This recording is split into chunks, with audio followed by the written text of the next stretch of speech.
না গরু করি আমরা গোস খেতে না, আবার গরু করবার দিই কামড়ে না, আমরা কোনো যাই না, আমরা ওই বাড়িয়ালি কত রোদ যায় বাড়িয়ালারা দিতাম না।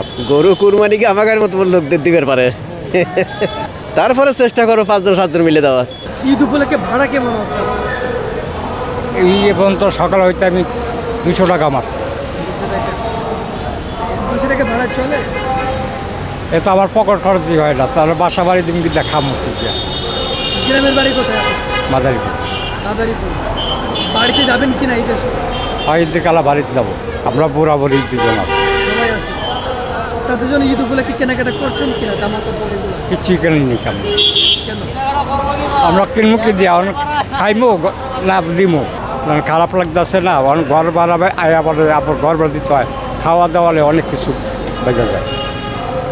ছেলেমেয়েরা আপনাকে তো চায় না যে বাবা আমার এই জিনিসটা লাগবে? ছেলে মেয়ে আছে, বিয়ে দেখা ফেলেছি, তারা মানে চায় না। মেয়ে পরের বাড়ি যাবে, এরা কি দেখবো? পরের বাড়ি তো তারা গেছে গিয়ে জামাই সংসার করে, আমার কি দেখবো? মানে আমার কর্ম করি, আমার খেতে ছেলে দেখে না? ছেলে বিয়ে করে আলাদা গেছে গিয়া না গরু করি আমরা গোস খেতে না, আবার গরু করবার দিই কামড়ে কেন? 5 বাড়ির 5 আমরা যাইও না, ওই 2 বাড়িয়ালি যা যায় ওই আমরা না, আমরা কোনো যাই না, আমরা ওই বাড়িয়ালি কত রোদ যায় বাড়িয়ালারা দিতাম না। ঈদ এবার কেমন কাটবে? ঈদ তো ভালোই কাটবি মনে হয় ইনশাল্লাহ। ঈদে বাড়িতে যাবেন? বাড়ি যাবো। ঈদ উপলক্ষে কেনাকাটা করছেন ছেলে মেয়েদের জন্য? না করবেন না? করবো, এখন বাড়ি যাই আগে। বাড়িতে যাই করবে? গরু কিনছেন কিনা বা গরু কোন কুরবানি দিবেন কি? গরু কুরবানি কি আমাদের মতো লোকদের দিবের পারে, আমরা অনেক গরিব মানুষ, তারপরে চেষ্টা করো 5-7 মিলে দেওয়ার।